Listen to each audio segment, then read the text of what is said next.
যে মদিনা যাইবে আমার নবীর দিদার পাইবে, শাফাআত করবেন শাহে মদিনা। বাবা শোনো না হাদিসে পাকের বর্ণনা, বিবি জুলেখায় দেখে বলে ইউসুফ নবীকে দেখে মহিলারা হাত কাটিল টের পেল না।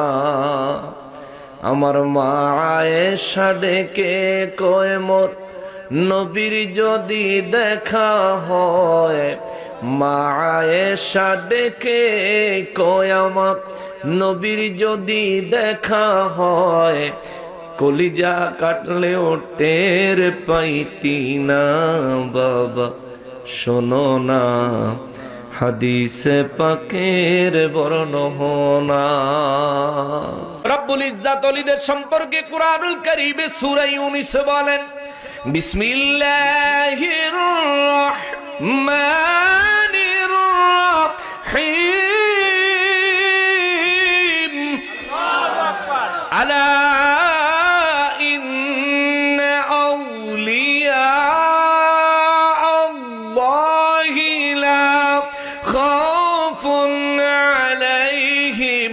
ولا هم يحزنون।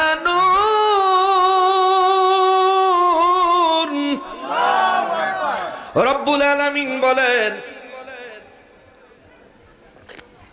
আলা সাবধান দুনিয়াবাসী, আমার ওলিদের সম্পর্কে সাবধান হয়ে যাও। ইন্না আউলিয়া আল্লাহি, নিশ্চয় যারা আমি আল্লাহর ওলি অর্থাৎ আমি আল্লাহর বন্ধু, সুবহানাল্লাহ, লা খাউফুন আলাইহিম, তাদের কোনো ভয় নাই, ওয়ালা হুম ইয়াহজানুন, আমি রব্বুল ইজ্জাত ঘোষণা দিচ্ছি তাদের চিন্তার কোনো কারণ নাই। দুনিয়ায় তাদের কোনো ভয় নাই, হাসরেও তাদের কোনো ভয় নাই। দুনিয়ায় তাদের কোনো ভয় নাই, কবরেও তাদের কোনো ভয় নাই, মরণেও তাদের কোনো ভয় নাই, হাসরের ময়দানের জন্য তাদের কোনো চিন্তা নাই। ঘোষণা দিয়েছেন কে? আরো জোরে বলেন না কে? রব্বুল ইজ্জাত বলেন যারা তার ওলি তাদের দুনিয়ায় কবরে মরণে হাসরে কোনো ভয়, জোরে বলতে হবে ভয়। রব্বুল ইজ্জাত বলেন তাদের কোনো চিন্তাও, তাইলে তারা বাচ্চা গেছে কিন্তু আমার ভয় আসেনি। কথা কর না, আপনার ভয় আসেনি? মরণের ভয় আসেনি? কবরের, হাসরের, সব জায়গায় তো আমার ভয় আছে। কবরের চিন্তা আসেনি, হাসরের চিন্তা, মরণের চিন্তা, তাইলে আমার ভয়ও আছে চিন্তাও আছে। ওলি আল্লাহর ভয়ও নাই চিন্তাও, জোরে বলেন চিন্তাও। আমার ভয় আছে চিন্তা আছে, ওলি আল্লাহর ভয় নাই চিন্তা নাই। ঘোষণা দিলেন কে? তাইলে যার ভয় নাই, যার চিন্তা নাই, দুনিয়ার হিসাবে হইলেও তার সাথে আমার ভালো সম্পর্ক রাখা উচিত। কথা বলেন ঠিক কিনা? কিন্তু আল্লাহর ওলিদের দুশমন সমাজে আছে না নাই? ওলি আল্লাহদের দরবার গুলো ভেঙে গুড়িয়ে দিতে চায় এমন কুচিন্তা করেনেওয়ালা মুসলমান লেবাসে মুনাফিক সমাজে আছে না নাই? দুনিয়ার আদালত বুঝেন তো, দুনিয়ার আদালত বুঝেন তো। দুনিয়াটা হলো আখেরাতের মেসাল, দুনিয়া হলো আখেরাতের উদাহরণ। মহান রব্বুল ইজ্জাত দুনিয়ার মধ্যে বিচার ব্যবস্থা এমন ভাবে দিলেন, আদালতে বিচার হয়।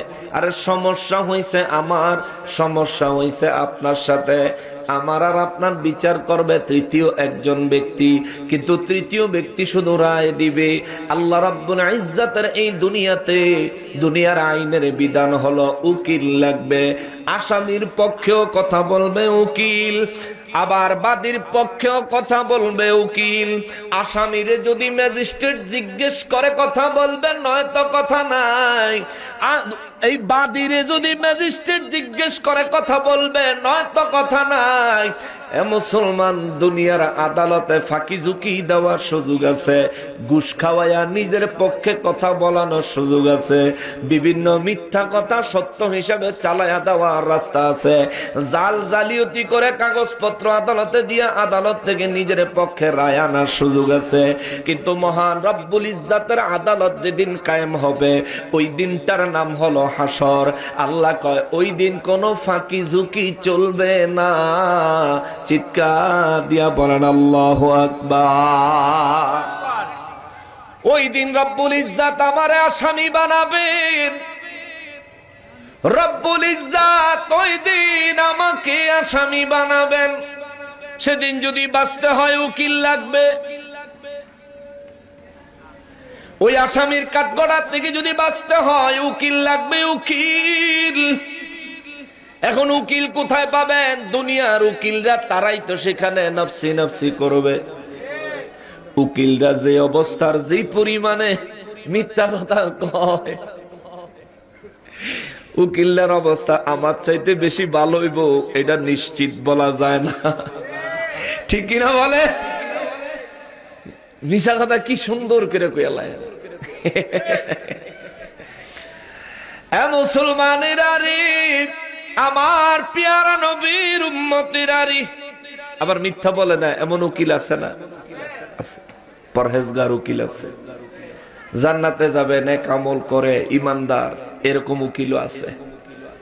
তবে এই পেশাটা হইলো এমন একটা পেশা, এই পেশার মধ্যে সিটারির রাস্তা অনেকগুলো খোলা আছে, চাইলেই সিটারি করণ যায়। ঠিক কিনা বলে? চাইলেই সাধারণ মানুষকে ভোগানো যায়, কষ্ট দেওয়া যায়। কিন্তু সবাই তো আর কষ্ট দেয় না, 2-4 জনে কষ্ট দেয়, যার কারণে সবার দোষ হয়। আমরা দোয়া করি আল্লাহ উকিলদেরকে হেদায়েত নসিব করুক, সবাই পড়ে না আমিন। যারা নেককার আছেন, ভদ্রলোক আছেন, সত্যবাদী আছেন, ন্যায় বিচার প্রতিষ্ঠা করছেন, আল্লাহ তাআলা তাদের বিচার প্রতিষ্ঠার ক্ষেত্রে তাদের কর্মদক্ষতা বরকত ও রহমত পূর্ণ করেন। জোরে পড়েন আমিন, জোরে পড়েন আমিন। মুসলমানেরা রে, আমার পেয়ারা নবীর উম্মতেরা রে, দুনিয়ার আদালতে বিচার পাওয়ার জন্য উকিলের দরকার হয়। আল্লাহর আদালতে বিচার পাওয়ার জন্য উকিলের দরকার হবে। উকিলের মধ্যে বিভিন্ন গ্রেড আছে, উকিলের মধ্যে বিভিন্ন ক্লাস আছে। সাধারণ উকিল, জুনিয়র উকিল আর মেইন উকিল এক না। সুপ্রিম কোর্টের উকিল আর জজ কোর্টের উকিল কিন্তু এক না। এক একজন উকিলের এক একটা মর্যাদা মর্তবা। এই দুনিয়ার থেকেও আমরা হাসরের ময়দানের জন্য উকিল নিযুক্ত করে যেতে হবে। কোন উকিল বানাবেন? এই দুনিয়ার মধ্যে আল্লাহ কিছু উকিল নিযুক্ত করে দিছে, চাইলে আপনি তাদের কাছে গিয়া নিজের মামলাটা দাখিল করতে পারেন, চাইলে তাদের কাছে নিজের ফাইলটা জমা দিতে পারেন, চাইলে তাদের দ্বারা রব্বুল ইজ্জাতের দরবারে কিছু আপিল করতে পারেন, চাইলে তাদের দ্বারা হাসরের ময়দানে আল্লাহর দরবারে কিছু দাবি করতে পারবেন। এই মানুষগুলো কারা? আমার নবী রাহমাতুল লিল আলামিন বলেন, এই মানুষগুলো হলো আমার উম্মতের মধ্যে ওলি আল্লাহরা। চিৎকার দিয়া বলেন আল্লাহু আকবার।